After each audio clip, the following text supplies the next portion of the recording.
ہاتھ باندھ کے آگ میں داخل کر دیا۔ اب لوگ اس انتظار میں ہے کہ آگ سے ان کے ہاتھوں کو باہر نکالا جائے اور باطل اور حق کا فیصلہ ہو جائے، کون سچا ہے کون جھوٹا ہے۔ لیکن جب تھوڑی دیر کے بعد دونوں کے ہاتھ آگ سے نکالے گئے تو لوگوں نے حیرت و استعجاب کے سمندر میں لگا کر غوطہ لگا کر کہا تھا آخر یہ کیا ہو گیا ہے؟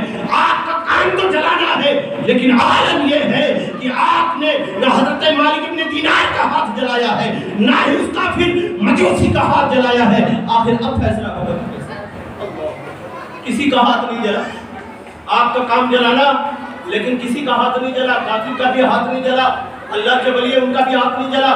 لوگ حیران و پریشان ہو گئے، یا خدا یہ ماجرا کیا ہے؟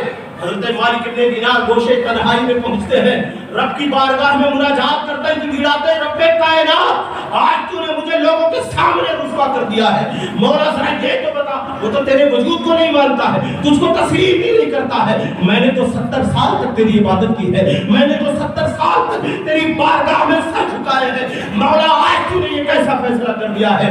غیب سے آواز آتی ہے، غیب سے آواز آتی ہے، مالک ابن دینار سن، بات یہ ہے نا کہ تیرا ہاتھ اس کافر کے ہاتھ سے بندھا ہوا تھا، تیرے ہاتھ سے اس کا ہاتھ ٹچ تھا، مستا تیرے ہاتھ کی وجہ سے اس کا ہاتھ میں نے نہیں جلایا ہے۔ اس کافر سے کہو اگر امتحان لینا ہو تو اکیلا اپنے ہاتھ کو آگ میں داخل کر دے، فیصلہ ہو جائے گا، اس کا ہاتھ خاک ہو جائے گا جل کر۔ نعرہ تکبیر، نعرہ رسالت، فیضان اولیاء کرام، فیضان ملا احمد جیون، مولانا کمال الدین صاحب قبلہ، نعرہ تکبیر، نعرہ رسالت۔ مسلمانوں کے بزرگان دین کا مرتبہ ہے کہ اگر ان کے دامن سے کوئی وابستہ ہو جائے تو اللہ تبارک و تعالیٰ اسے بھی کامل بنوا دیتا ہے۔ اور آپ تو ایسے بزرگ کے بارگاہ میں حاضر ہیں جن کے علم و فن کا شہرہ چار دانگے عالم میں گزر رہا، جن کی کتابوں کو پڑھے بغیر کوئی مولانا نہیں ہوتا ہے۔ آپ ان کی کتابیں پڑھیں، آپ حیرت و استعجاب کے سمندر میں ڈوب جائیں گے۔ ایسی ایسی باتیں آپ نے لکھی ہیں، ایسے ایسے اصول آپ نے متعین فرمائے ہیں کہ آپ پڑھیں گے تو حیرت کرتے ہیں۔ اللہ تعالیٰ نے کوئی علم عطا کیا، آپ نے پڑھا ہوگا، آپ نے ابھی سنا ہوگا کہ بیان ہو رہا تھا کہ آپ شہنشاہ ہند حضرت اورنگزیب عالمگیر رحمۃ اللہ تعالیٰ کے استاد ہیں۔ حضرت عالمگیر علیہ الرحمہ نے فتاوی ہندیہ تصنیف کراتے ہیں، فتاوی عالمگیر تقریباً 500 جدید علماء کا ایک گروپ بنایا تھا کہ سارے لوگ بحث و مباحثہ کر کے جس مسئلے پر اتفاق کریں گے وہ کتاب میں درج کیا ہے۔ لوگ اس میں تفصیل میں نہیں جانا چاہتا۔ ان تمام جدید عالموں کے جو صدر تھے، جنہوں نے اس کتاب کو ترتیب دیا، تدوین دیا، حضرت ملا احمد جیون رحمۃ اللہ تعالیٰ ان کے بھی بڑے بڑے نامور علماء فضلاء آپ نے پیدا فرمائے ہیں۔ یہ نہیں، امیٹھی کی سرزمین اگر تاریخ پڑھے تو آپ کو پتا چلے گا امیٹھی کی زمین، امیٹھی شریف علم و فضل کے تعلق سے بہت پہلے سے مشہور ہے۔ اور یہی نہیں بلکہ آپ جہاں جہاں تشریف لے گئے، اجمیر شریف، لاہور، جونپور، دہلی، جہاں جہاں تشریف لے گئے، عرب شریف، وہاں تمام تشنگان علوم نبویہ آپ کی بارگاہ میں حاضر ہوتے اور اپنی پیاس بجھائے۔ جس طرف گئے لوگ دیوانے ہوتے گئے، آپ ایسے عالم کی بارگاہ میں، ایسے اللہ کے ولی کی بارگاہ میں پیش ہے، اپنے قسمت پر آپ رشک کریں کہ اللہ تبارک و تعالیٰ نے ایسی ایسی ذات کو آپ کے رہبری کے لیے عطا فرمایا ہے جن سے آج بھی زمانہ فیض پا رہا ہے۔ انہی چند لفظوں کے ساتھ میں اپنی گفتگو کا اختتام کرنا چاہتا ہوں اور دعا کرتا ہوں مولا تبارک و تعالیٰ میرے ٹوٹے پھوٹے کلمات کو حضرت عزت المفسرین حضرت ملا احمد جیون رحمۃ اللہ تعالیٰ علیہ کے توسط سے قبول فرمائے اور ان کا فیضان ہم